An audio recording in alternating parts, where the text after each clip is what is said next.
Le foie, un organe essentiel dont on ne parle jamais. On voit ça tout de suite avec mes invités.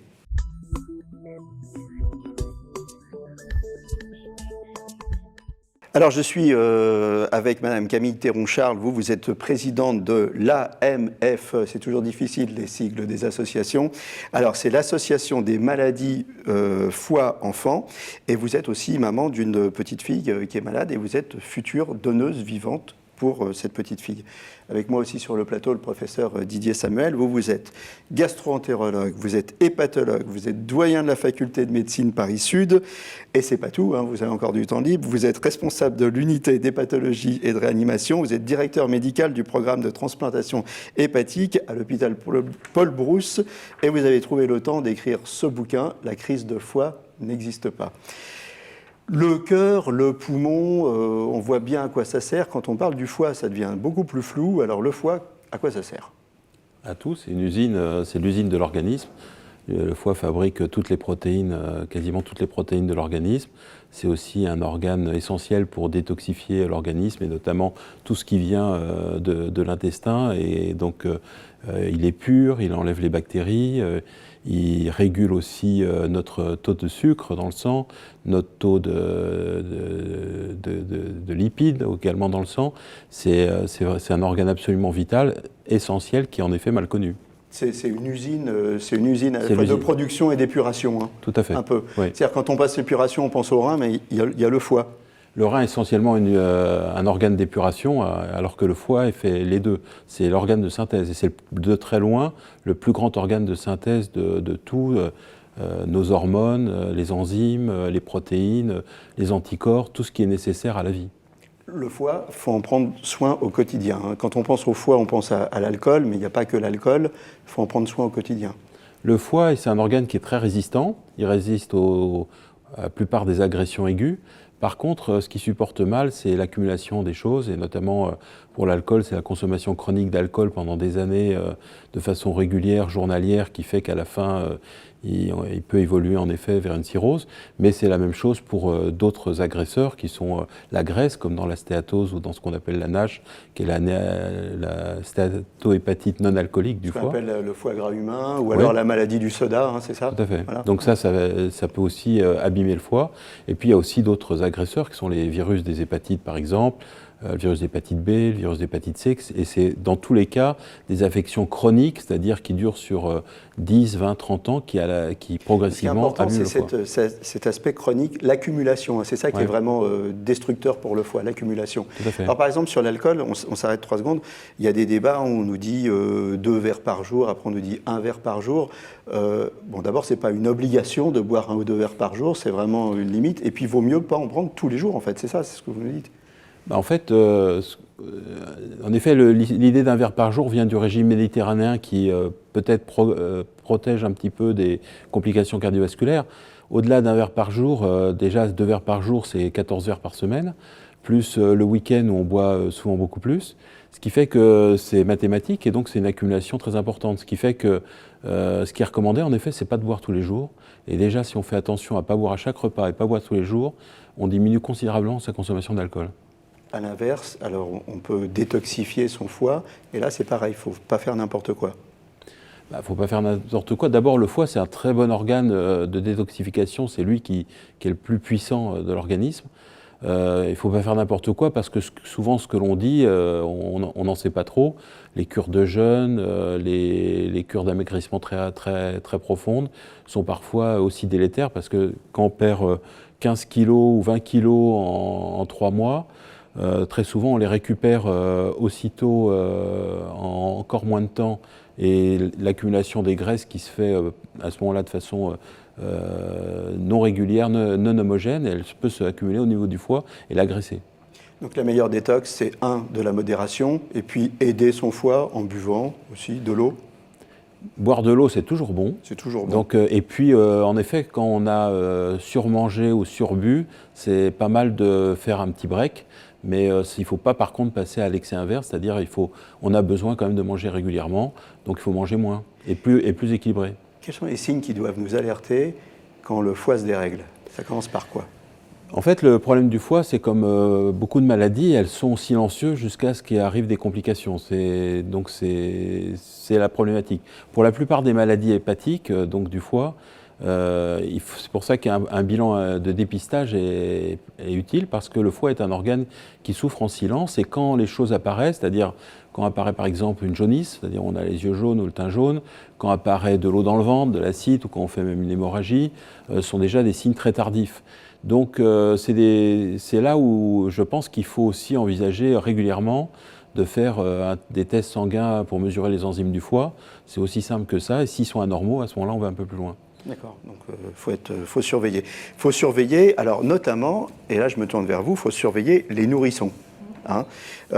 Les maladies rares du foie, ça concerne une naissance par jour en France, et c'est un peu le combat de votre association, hein, c'est de sensibiliser là-dessus et de permettre un meilleur dépistage, et surtout un dépistage beaucoup plus rapide des maladies rares du foie, c'est ça? Oui, tout à fait. Donc effectivement, l'association a 3 missions que sont le soutien aux familles touchées, la recherche et le dépistage. Donc c'est faire des campagnes de communication autour des symptômes que sont une jaunisse persistante au-delà de 15 jours, et puis des selles pâles. Donc en fait des signes assez simples. Hein. Vous êtes jeune maman, votre enfant, votre nourrisson a des selles très pâles et une jaunisse. Oui. C'est grave. Il faut s'alerter, il faut aller aux urgences. C'est une urgence médicale. On a fait une campagne qui s'appelle l'alerte jaune, donc où on met les couleurs de selles normales, les couleurs de selles anormales, et si ça fait partie de ces couleurs pâles, il faut aller... Il y a un nuancier, exactement. Alors c'est www.alertejaune.com. On rappellera les sites à la fin de l'émission. Exactement, parce qu'en général, les enfants... Il faut intervenir très vite, voilà. Ça réduit le taux de mortalité, ça augmente les chances des enfants. Hein. Voilà, c'est ça. Oui, il y a 2 pièges. Le piège, c'est qu'il peut y avoir des jaunisses à la naissance qui n'ont rien à voir, et donc ce qui doit alerter, c'est quand ça persiste. Et donc ça, c'est la première alerte. Et en effet, pour des maladies, notamment comme l'atrésie des voies biliaires de l'enfant, où il n'y a pas de canal du cholédoque, donc de voie biliaire principale, pour que l'enfant guérisse et n'ait pas une transplantation, il faut l'opérer dans les 2 à 3 premiers mois de la vie. Donc pour ça que le diagnostic doit être fait très tôt. Oui, c'est ça. Ouais. Et plus il est fait tôt, plus l'enfant a de chance de survivre et de vivre correctement une fois qu'il a... Donc il faut que ce soit fait dans les 60 jours. En fait, en moyenne, c'est fait à 60 jours et on vous voudriez que ce soit plutôt dépister, fait à 30 jours. vers 30 jours. Hein, c'est ça. D'ailleurs, après 7 ans de lobbying auprès du ministère, on a réussi à avoir l'échelle colorimétrique des selles dans le carnet de santé et une visite à 15 jours, parce que la première visite étant à 1 mois, c'est presque trop tard. D'accord. Alors vous êtes maman d'une petite fille et vous allez être, qui est malade, hein, oui. Et vous allez être donneuse vivante. Oui. Alors en quoi, qu'est-ce qui vous a amené à prendre cette décision? Donc effectivement, elle a donc une atrésie des voies biliaires. Elle a eu l'opération qu'on appelle de Kasai à très, très petite. Alors qu'est-ce que c'est cette opération? On revient après. Ouais. L'opération de Kasai, ça vient du nom d'un chirurgien japonais qui s'appelle Kasai, qui dans les années 60 a eu l'idée de remplacer le cholédoque en montant une anse digestive sur le foie et de la coller au foie, et pour drainer la bile qui est stagnée dans le foie. Le problème de cette maladie, c'est que la bile ne peut pas s'écouler, et donc elle stagne dans le foie, et elle fait une vraie cirrhose, et le foie devient cirrhotique et fait une cirrhose biliaire cette fois-ci. Et donc cette intervention permet de drainer la bile. Et aujourd'hui, votre petite fille a 7 ans, voilà. Et vous avez donc décidé l'opération a fonctionné de ne pas 6 attendre. ans, Voilà. Et effectivement, elle est sur liste d'attente depuis janvier. Et on a la chance d'avoir une solution maison, on va dire, puisque elle est d'un groupe sanguin qui a une attente assez longue en liste d'attente. Elle est haut, oui. Donc on a compris, les facteurs clés de succès d'une greffe, on a compris que c'était l'enfant qui arrive en pas trop mauvais état à la greffe, que le greffon n'est pas passé beaucoup de temps en dehors d'un corps, et qu'une opération planifiée, ça peut être aussi un facteur clé de succès important. Oui, y compris pour nous à la maison, parce qu'on a 2 autres enfants. Exactement, en termes de logistique, voilà, c'est planifié. Donc nous, ça nous allait bien, et puis on a la chance d'avoir une compatibilité. Donc on a pris cette option, j'attends juste encore la semaine prochaine les derniers résultats pour valider, donc on irait... Donc l'idée, pour résumer, c'est de dire, voilà, ma petite fille, elle est haut, elle est sur la liste d'attente, elle pourrait attendre très longtemps un organe d'un donneur mort, Et moi, j'ai la chance de pouvoir lui donner une partie de mon foie, parce que je suis compatible, parce que et donc je décide, pour lui donner plus de chance, en fait, je décide de couper cette file d'attente en étant donneuse vivante. Oui. Est-ce que les gens savent suffisamment qu'on peut être donneur vivant ? Pas forcément sur le foie. Enfin, moi, du coup, je regarde pas mal le site de l'Agence de biomédecine. On parle beaucoup du rein, on parle très peu du foie. C'est assez peu développé. C'est développé essentiellement parents-enfants, donc pour les petits-enfants. Il y a aussi une raison technique, c'est que pour les parents-enfants, on peut donner la partie gauche du foie, ce qui est une plus petite partie. Donc c'est une chirurgie moins lourde pour le parent, parce qu'on enlève une plus petite partie et souvent on le fait sous cœlioscopie. Et deuxièmement, et ça suffit pour l'enfant. Alors que quand on fait adulte-adulte, il faut souvent prélever la partie droite du foie qui est la plus grosse partie. Et techniquement, c'est plus compliqué, plus lourd. Ce qui fait qu'en France, le don familial vivant est assez peu développé, même s'il y en a quand même à peu près une quinzaine de cas par an en France. Mais par contre, il y a des pays où il n'y a que ça. Au Japon, en Corée, c'est plus de 1000 transplantations de Au niveau des greffes, on connaît bien la greffe du rein. On parle moins souvent des greffes de foie. Ça marche bien? Les taux sont bons? À la greffe du foie, ça s'est considérablement développé. Maintenant, il y a 1300 greffes du foie qui sont faites par an. Et il y a des taux de survie qui sont actuellement aux alentours de 94% à 1 an et de plus de 85% à 5 ans. Ça marche vraiment très bien. Alors moi, ce qui m'a épaté en préparant l'émission, c'est que vous êtes dans le positif, vous n'êtes pas dans le pathos. Vous avez analysé tout ça et vous y allez.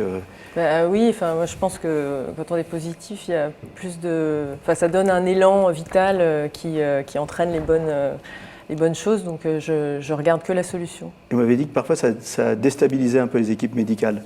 Oui, il y a des. Je trouve que ce sont des métiers très durs parce qu'il y a des décès d'enfants. Donc, je pense qu'il y a autour de ces services, malheureusement, il y a des malheurs, il y a des drames. Et je pense qu'ils veulent aussi éviter que des gens ne se rendent pas compte de l'ampleur de l'intervention qui va avoir lieu. Je connais les risques, je suis assez bien placée pour les connaître avec l'association. Oui, je décide de regarder le verre à moitié plein. Ouais. Voilà. Écoutez, merci d'être venu sur le plateau. On arrive déjà, ça passe très vite au terme de l'émission. Un rappel pour les mamans, des selles pâles et une jaunisse persistante, on doit s'alerter. Les sites internet www.alertejaune.com, www.amfe.fr. Si vous voulez tout savoir sur le foie, la crise de foie n'existe pas. Je vous remercie tous les deux d'être placés sur le plateau. Merci. Je vous souhaite vraiment le meilleur pour cette opération. Vous nous donnerez des nouvelles. Je ne dis pas ça en l'air. On reçoit parfois des gens après qui viennent nous raconter comment ça s'est passé. Et on vous souhaite le meilleur pour vous et pour votre fille. Voilà, à bientôt. Et d'ici là, portez-vous bien.